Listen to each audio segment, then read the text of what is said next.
Today's episode is actually a reshoot of the second episode because of sound issues. As you can see, I have a new microphone.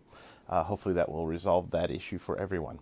This one is a step away from previous or the intent of this channel, in that I'm not going to focus just on third parties and why they're necessary and such. This is more of an episode about personal responsibility, including my own. What do I mean and why is that necessary? Well, we have the whole issue of unity being preached by both sides and why it shouldn't happen or why it should. I agree with the concept. We do need unity in this country. We don't need political unity. That's where the difference is going to come into play here from my perspective. What I'm seeing and experiencing is people hating one another for having different ideas, different beliefs, different values. This constant idea of all or nothing that has permeated this country since the late 80s all the way to today and getting worse day by day. The constant feeling that we need new laws to cover issues that are already covered by our laws, instead of actually upholding those laws from the beginning equally, not based on race, not based on gender, and certainly not based on income or how much you have in your bank account. The laws are in place. They need to be used, and those that break them held accountable by the court system on a fully equal basis. If I run a red light in a wealthy neighborhood driving a Porsche with a police officer sitting off to the side, I deserve to get pulled over and a ticket just as much as if I'm driving an old beater through the projects in any given city. If they feel the need to search my car because I'm in the projects and in a beat-up car, they should feel the need to do so whenever I'm driving the Porsche as well. Period. That's equality. Not building laws based on race, based on gender, based on age, based on religion. That breeds racism and all the other isms that we have going on in this country. That said, in the current political climate, we can't have unity occurring. And why not? Because both parties in power don't want us to truly have unity. They want the other party and those that support them in a weaker position, not because they want them destroyed. That is an illusion that both parties permeate for people that don't think through the entire issue. They don't want to destroy each other. The Democrats don't want to get rid of the Republicans. The Republicans don't want to get rid of the Democrats. They need them there as their foil. How else are they going to sit there and not do anything that truly helps you and me as American citizens and not have somebody to blame it on and say it's their fault? Well, if they weren't here, we would be able to get you the $2,000 you're due for COVID that you've been promised. If they weren't here, we could balance the budget and have full border protection so that illegal aliens couldn't enter the country. They use each other, and by using each other, they manipulate you. Other ways that they manipulate you, and this is one of my personal favorites, is the concept of elections, or our country's version of term limits. That is beyond ridiculous and way past an imaginative truth. You have the illusion of choice. Both parties give you that illusion through their primaries and through the general elections that occur after the primaries. Now, why do I say that? Because mostly in primaries, a lot of times there is 4 or 5 people in each party running for the office. Well, first of all, both parties control how debates and such occur, who qualifies for them. And the qualifications are usually based on how much money is in the bank account of the contender and how many people are supporting them at that time through polls. I don't know about you, but I don't recall in the Constitution of the United States and the base constitution of any state stating that in order to run for an office, you have to demonstrate that you have money. I honestly have no idea how they were able to justify that as a condition for running for an office. Well, but they will say that, no, there's measures to do if you don't have money. Certainly, yes, I can be put on a ballot in my state without it if I conjure up so many signatures from people that don't know me, because they know it's not going to happen. If people don't know who you are, what you stand for, why you're there, why would they vote for you? And how do you get people to know that? Well, through the media. Yes, we have the internet now, which I'm using currently, but it does not reach people the same way that ads do through television and radio and things of that sort. So there's that issue. Then on top of it, there's filing fees. Now, again, you can bypass the filing fees, but you have to accrue more signatures of people that state they would vote for you. On the presidential election side, if you're from a party other than the Republican and Democrats, you have to have a percentage nationwide of voters that would be willing to vote for you. And I think it's up to 18%. No, yeah, 18%. And they came up with that magic number because Ross Perot received 13 and 17% of the national vote in 92 and 96 through polls. And then suddenly, all of a sudden, the year after the 96 election, the FCC with the Presidential Debate Commission, PDC, decided all of a sudden, oh, you're right, we need to move that up to over 18%. You have to have 18% of the country saying they would vote for you in order to go through the debates. Who gets to decide that? Who gets to say you get to hear the ideas, thoughts, and what people want to bring to an elected position if they're put in office? How is that giving you choice? Everyone that wants to run for an office should be given the same exact opportunity. So what do I mean when I say we need unity? And again, it doesn't mean that you need to step away from being a Democrat or step away from being a Republican, but you do need to stop voting that way. And by that, I mean you need to stop voting as if, well, I don't want to see Republicans take over the House, so I better vote for all Democrats. Or I don't want to see the Democrats in the White House and get control, so I better vote all Republican. That is what I'm talking about. You need to place your vote for who you think represents your beliefs. And honestly, I personally suggest that you first look at third parties. There are lots of them out there. As I've said, myself, I'm now a Reform Party member, formerly from the GOP. I left simply because the GOP has demonstrated over the past several decades that they are no longer about a smaller federal government, which I believe needs to happen to get them out of our daily lives. They have also demonstrated that they have no interest in actually controlling spending. Those are two key principles that the Reform Party does believe in. The Libertarians believe pretty close to the same, but they tend to go a little overboard, in my opinion. But I invite you to research the different third parties. I'm not going to go into each one of them here.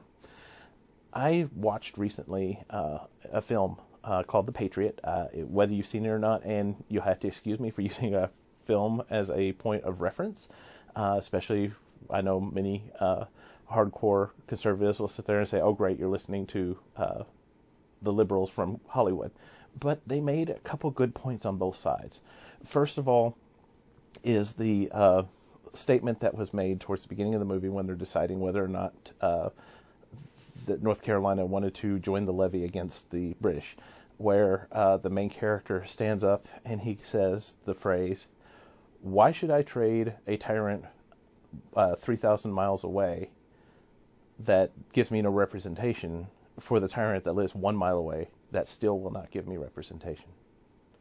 That's what we're running into now. How many times have we felt that the senators and congressmen haven't truly been our voice, which we elect them to be? Instead, they're the voice of their party. Not personally a huge fan of the gentleman, but Mr. Mitt Romney, he does have my respect from the aspect that he is not afraid to vote against his party. He votes constantly against the GOP because he wants to be the voice of his people, his state, the people that elected him. I respect him for that, but I also know that he's been in office more than 2 terms, and I'm completely against that aspect. If you can't get it done in 12 years, you shouldn't be there anymore. The other line that intrigued me because of the constant call for violence, or people that just commit violence in the name of their chosen beliefs, assault another person for saying they don't believe the same way, or destroying headquarters for the opposing party, or constantly saying we're going to be at another civil war. There is a saying from a book called Letters from a Hero that I really appreciated, where it was based on a Vietnam gentleman that came back from Vietnam, that stated, only people that have never truly fought and bled and seen others die in war call for war. A true warrior that has been through the experience always vies for peace. And that's kind of what I'm feeling these days, is that people are constantly calling for war and battles and things like that, and they have no idea what they're talking about. The other phrase from the movie that comes to mind in this regards is, if war did come to these United States, it's not going to be fought on some distant battlefield. It'll be in your backyard, in your home, on the streets. You think what happened this summer with riots and things like that was bad? Imagine that everywhere, and never knowing who the true enemy is. Because the enemy isn't your fellow citizen. The enemy, the true enemy, is the system that we have allowed to be built in place where your voice is taken away. So how do we get that voice back?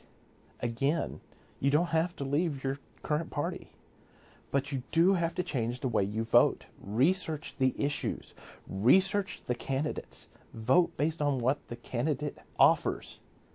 It doesn't matter if they're a Democrat.